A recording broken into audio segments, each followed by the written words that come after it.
pastor. Abra sua Bíblia comigo em 2º livro de Reis, no capítulo de número 18.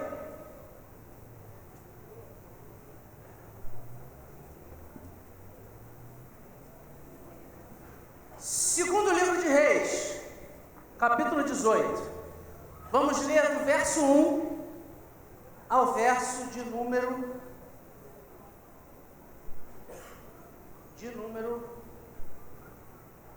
12.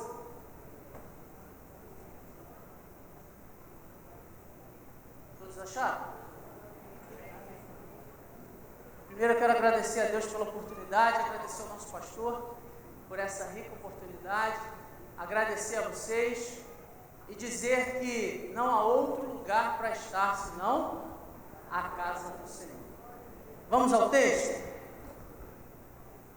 Diz assim o texto: E sucedeu que no 3º ano de Oséias, filho de Elá, rei de Israel, começou a reinar Ezequias, filho de Acais, rei de Judá. Vocês?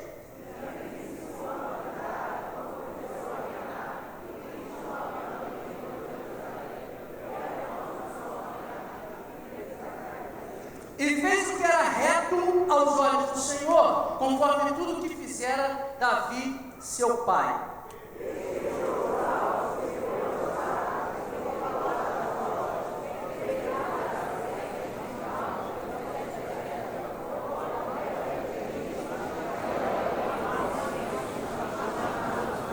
No Senhor, Deus de Israel, confiou, de maneira que depois dele não houve seu semelhante entre todos os reis de Judá, nem entre os que foram antes dele.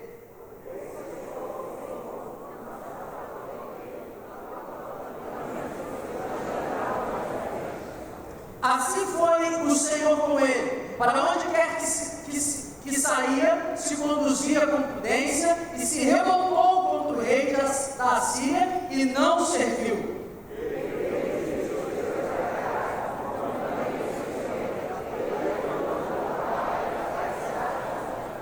E sucedeu no 4º ano do rei Ezequias, que era o 7º ano de Oséias, filho de Elá, rei de Israel, que Salmaneser, rei da Síria, subiu contra Samaria e a cercou.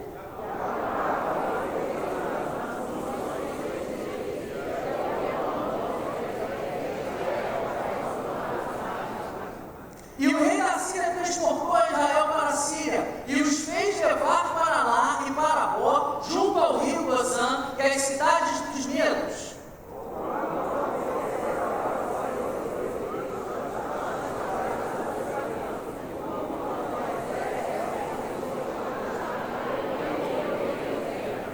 Podeis assentar. A história e o contexto do texto fala da história de Israel, dos reis de Israel, e Ezequias é aquele que vai se rebelar contra o rei da Síria, porque a Síria dominava a situação. Israel vinha em decadência, vinha se destruindo por conta do verso número 12 que nós lemos. O povo não observava os mandamentos e as orientações do Senhor, vinha repetidas vezes errando em desobediência.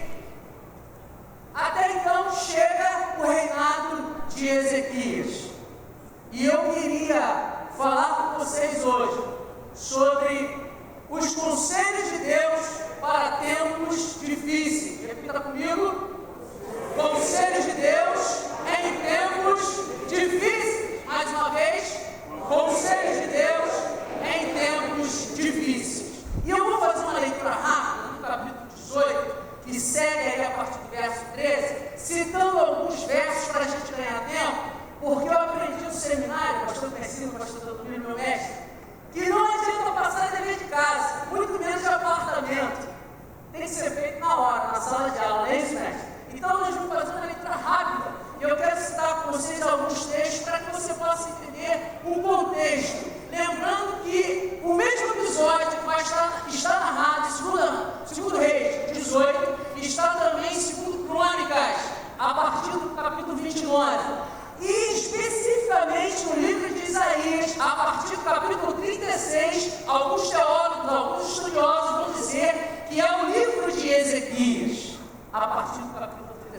Isaías, porque era o profeta do reino especificamente de Ezequias. Então veja comigo, olha o que aconteceu.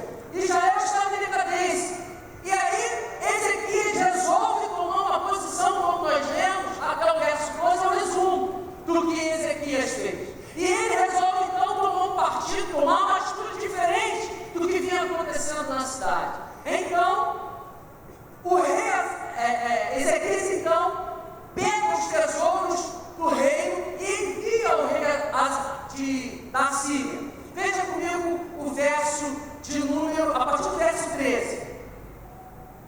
Senaqueribe, então, o rei da Síria, está invadindo, tomando cidade após cidade, até que chega à cidade onde está o rei Ezequias. E veja comigo a partir do verso 13. Porém, no ano 14º do rei Ezequias, subiu Senaqueribe, rei da Síria, contra todas as cidades fortes de Judá, e as tomou. Verso 14. Então, Ezequias, rei de Judá, enviou o rei da Síria a Laques, dizendo: peguei, retira-te de mim tudo o que me impuseres, e levarei. Então o rei da Síria impôs a Ezequias, rei de Judá, 300 talentos de prata e 30 talentos de ouro. Então Ezequias pega todo esse ouro, pega todo esse dinheiro e entrega ao rei Senaqueribe da Síria. O rei, muito esperto, faz o quê? Vou ficar com o ouro e ainda vou tomar a cidade. Monta rapidamente um exército e manda o exército até a cidade. Quando o exército chega próximo ao aqueduto, era onde havia a piscina de Siloé, que dali saía a fonte de água para regar e alimentar a cidade com água, ele chama o rei.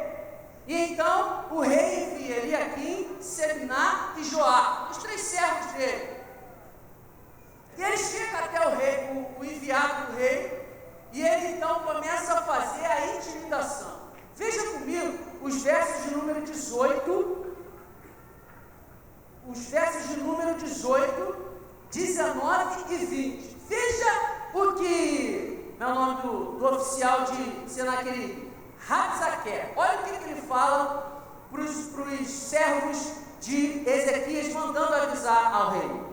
E chamaram o rei, saiu a eles Eliaquim, filho de Uquias, o mordomo, Sebná, o escrivão, e Joá, filho de Asaf, o chanceler. E Rabsaqué lhes disse: ora, dizei a Ezequias, assim diz o grande rei, o rei da Síria, que confiança é esta em que confias?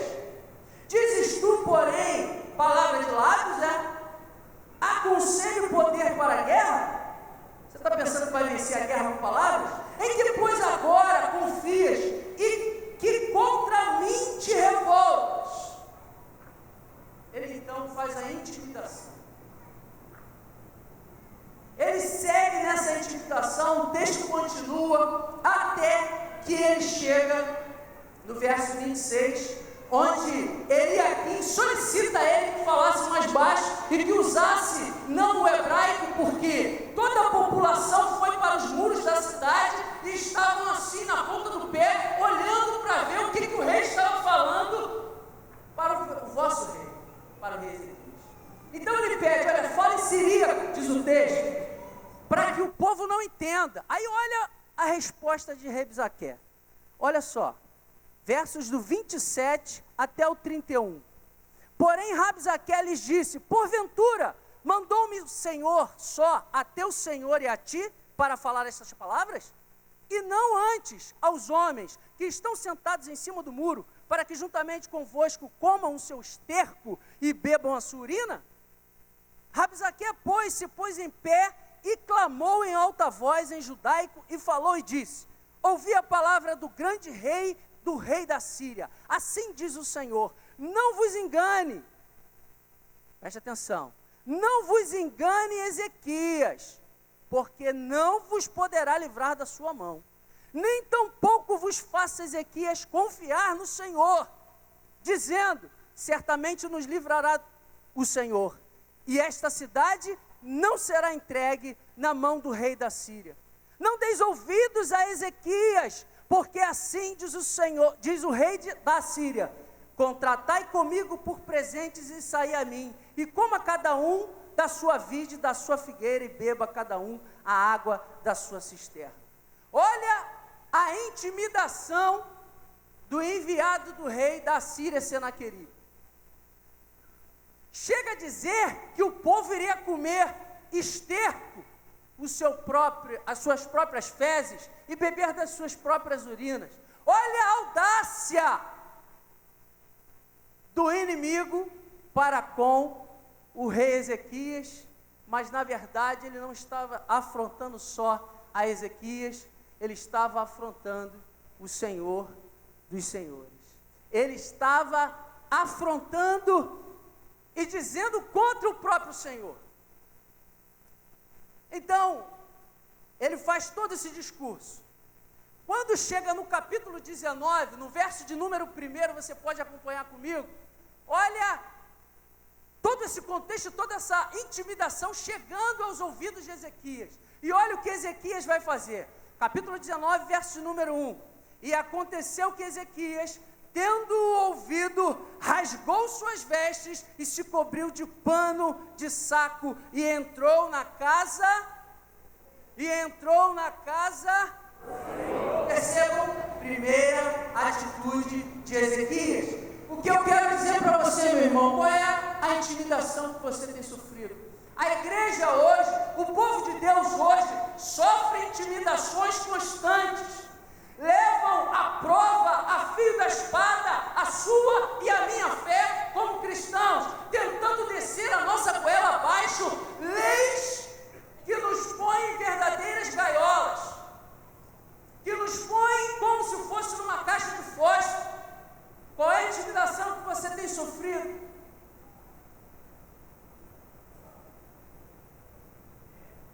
Ezequias ensina para mim e para você. Primeira atitude dele: ir à casa do Senhor. Agora, não rasgue as suas vestes, rasgue o seu coração na casa do Senhor, clame a Ele. Continua o texto. Ele não ficou satisfeito, Rabzeque, e então ele continua afrontando o povo. Os servos de Ezequias, então, orientado pelo rei Ezequias, vai até o profeta Isaías. E Isaías manda uma resposta. Olha a resposta, verso número 6. E Isaías lhe disse: assim direis a vosso Senhor, assim diz o Senhor, não temas, diga, não temas, as palavras que ouviste, com as quais os servos do rei da Síria me blasfemaram. Aí, não satisfeito, Rabzeque faz uma segunda intimidação. Olha o verso número 10. Assim falareis a Ezequias, rei de Judá, dizendo: não te engane o teu Deus, em quem confias, dizendo: Jerusalém não será entregue na mão do rei da Síria. Aí nós entramos no verso de número 14, a segunda atitude de Ezequias. Diga, segunda atitude. Ela é diferente? Será? Vamos ver. Verso de número 14.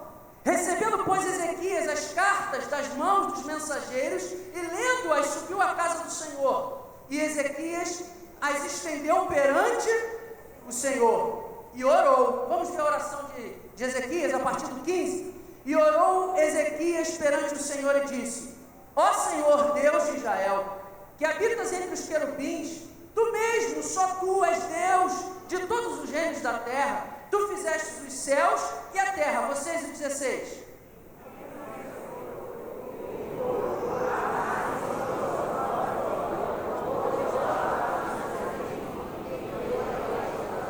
Verso 17. Verdade é, ó Senhor, que os reis da Síria assolaram as nações e as suas terras. Vocês, o 18.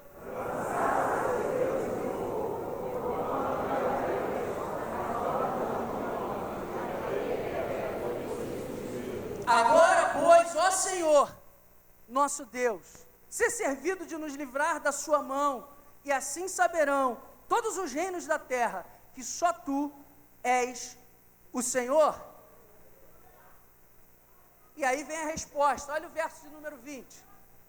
Então Isaías, filho de Amós, mandou dizer a Ezequias: assim diz o Senhor, Deus de Israel, o que me pediste acerca de Senaqueribe, rei da Síria, eu o ouvi.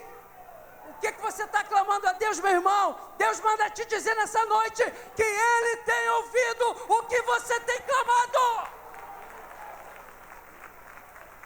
Seja com intimidações, Ele tem ouvido o teu clamor na casa dEle.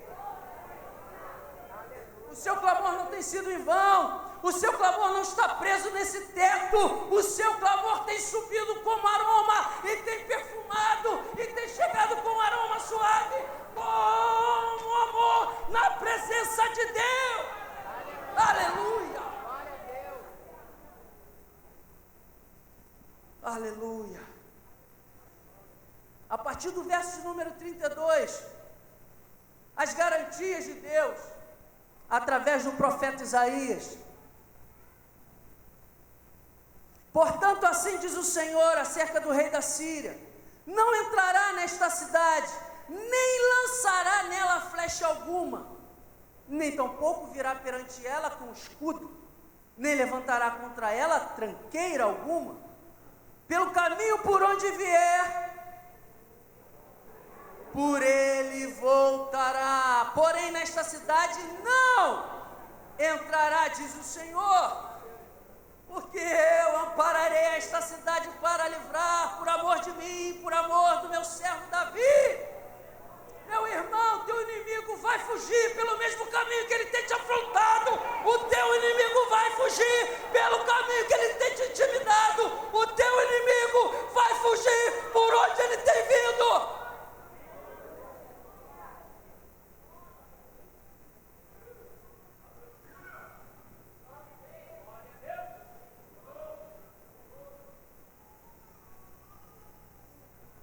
Olha o que aconteceu, para a gente finalizar, a partir do verso 35, a derrota da Síria. Sucedeu, verso 35, sucedeu, pois, que naquela mesma noite saiu o anjo do Senhor e feriu no arraial dos assírios a 185.000 deles.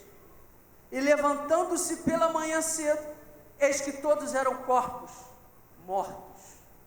Então, Senaqueribe, rei da Síria, partiu e foi, e voltou, e ficou em Nínive. 37, sucedeu o quê? Diga, sucedeu o quê?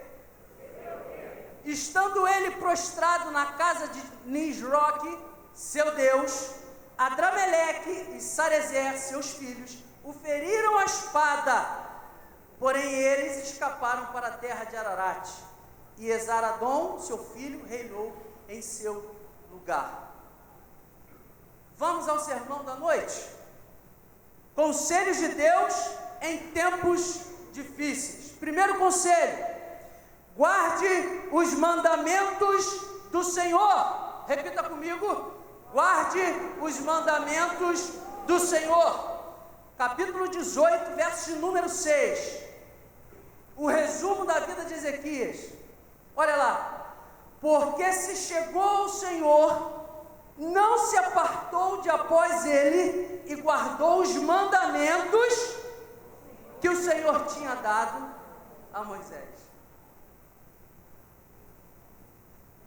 Querido, guarde a palavra do Senhor como seu maior tesouro. O seu tesouro não é a sua conta bancária, não é o seu emprego numa boa multinacional, não é a sua empresa que prospera, vai muito bem, graças a Deus, não é o seu emprego público como funcionário federal, estadual ou municipal, não é o que você conquista nesta terra. O teu maior tesouro é o tesouro celestial que está dentro de você, a palavra, a rema, a palavra que te alimenta. É o teu maior tesouro. Então guarde os mandamentos, guarde as orientações, porque foi isso que Ezequias fez. Ele se agarrou aos mandamentos.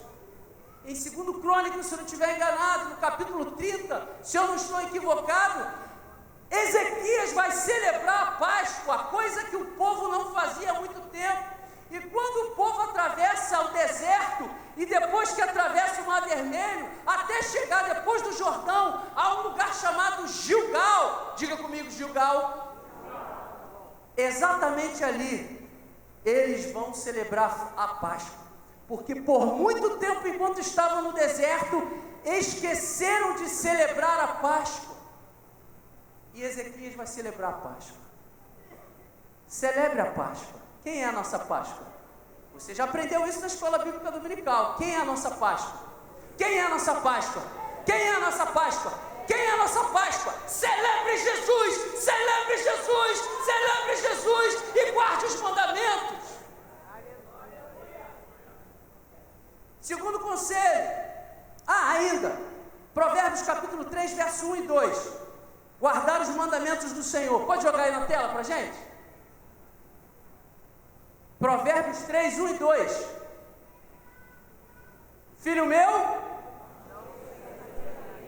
e o teu coração, verso número 2.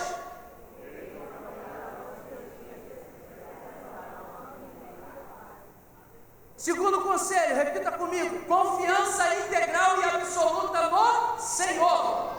Repita comigo: confiança integral e absoluta no Senhor. Veja o verso de número 5 do capítulo 18. No Senhor Deus de Israel.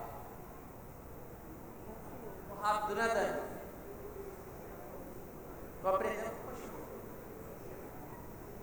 18:5, vamos lá vocês. No Senhor.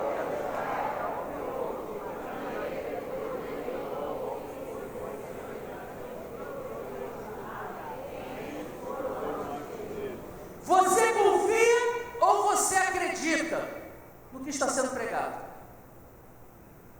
Uma coisa é você acreditar, outra coisa é você confiar. O texto diz que Ezequias confia a ponto de que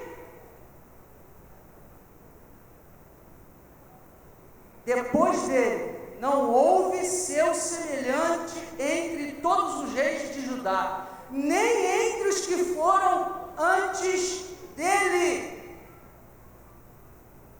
guardando os mandamentos do Senhor, confiando integralmente e absolutamente no Senhor. Você vai ser ímpar na história, você vai ser ímpar, você vai ser um ícone na sociedade, no mundo. Por quê? Você está seguindo os parâmetros bíblicos e as orientações do Senhor. Terceiro conselho, já partindo para o final, mas não tão já. Terceiro conselho: reconheça o Senhor na sua história de vida e não ignore os feitos dele. Repita comigo: reconheça o Senhor na sua história de vida e não ignore os seus feitos. Quando eu olho para o texto de 2 Reis 18, verso 6,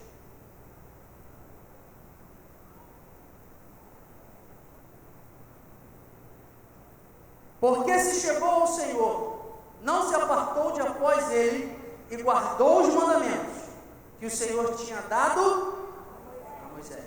Assim, verso 7, foi o Senhor com ele, para onde quer que saía, se conduzia com prudência, e se revoltou contra o rei da Síria, e não o serviu. Preste atenção no final do verso 6, diz que ele guardou, parte B, e guardou os mandamentos que o Senhor tinha dado a Moisés. Tem um tesouro aqui, presta atenção. Presta atenção. Ezequias, ele, diante das dificuldades, ele olha para trás, ele enxerga Moisés. Ele enxerga Moisés conduzindo o povo e atravessando, saindo do Egito, vencendo, acabando com o Egito, com aquelas pragas, atravessando o Mar Vermelho, atravessando os 40 anos do deserto, passando o cajado a Josué. Ele enxerga toda essa trajetória, e ele enxerga Davi, seu antecessor, é da sua linhagem. Ele diz: olha, eles fizeram, eu posso fazer também, eles conseguiram, eu posso conseguir também, e você, meu irmão, vai conseguir, se você seguir os conselhos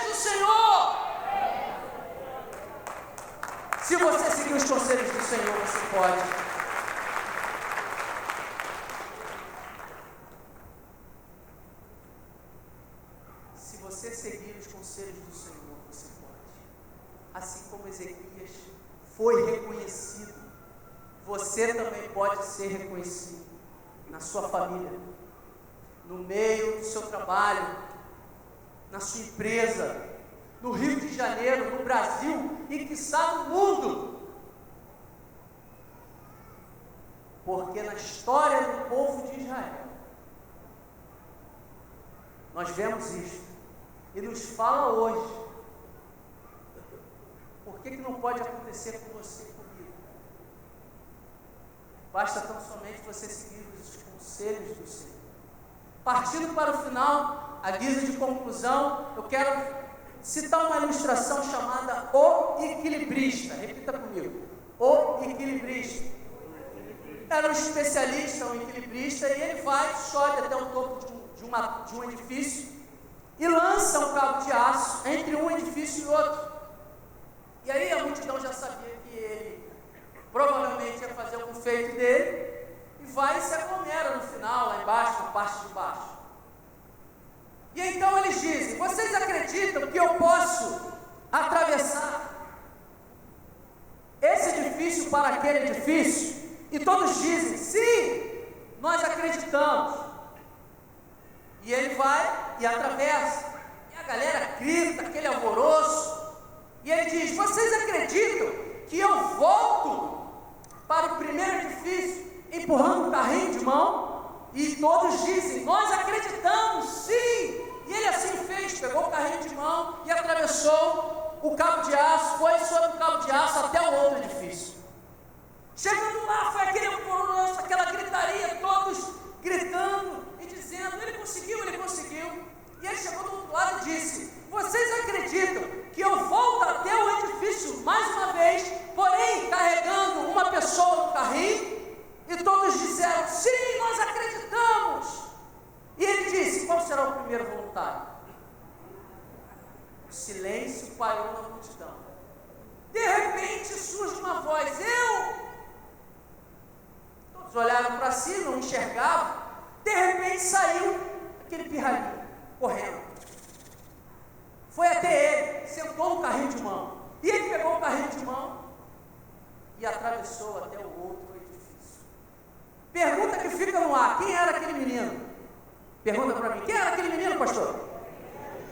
O filho dele. Por isso eu perguntei: você acredita ou você confia? Todos acreditam. Só os filhos confiam. Quem você é? A multidão ou filho? Filho confia. Tem uma foto aí, Dani, de um filho se jogando no colo do pai. Se puder, joga aí pra gente. A imagem fala muito. Filho confia, se lança nos braços do Senhor. Segue os conselhos, confiando. Ninguém da multidão se habilitou a subir no carrinho, mas o filho, porque confiava e não acreditava, ele confiava. Quando você é filho, você confia. Meus filhos olham para mim e têm confiança em mim. Seus filhos olham para você e têm confiança em você. Deus olha para você, espera que você confie nele. Feche os seus olhos. Não é jargão de pregador, mas todos costumam dizer: eu não sei o que você está passando, não sei o que você está vivendo, para provar que, ainda como instrumento de Deus, na pregação da palavra, nós realmente somos limitados. Porém, servimos a um Deus que é totalmente poderoso. Não há impossível para Ele. Não há impossível para Ele. E eu quero perguntar a você, que talvez se encontre e se identifica nessa ilustração como a multidão. Você até acredita em Deus. Você até acredita que Ele pode fazer alguma coisa. Mas quando Ele lhe pede seu coração, quando Ele pede que você confie nele totalmente, entregando a sua vida, abrindo seu coração, você não faz isso. Eu quero te convidar nessa noite, a você, querido visitante, que ainda não tomou sua decisão por Cristo Jesus, não chamou o Senhor Jesus para fazer morada no seu coração, eu quero estender essa oportunidade a você. Você que quer se tornar filho, confiando, faça um sinal com a sua mão, nós vamos orar por você. Onde está você? Vem cá, meu querido.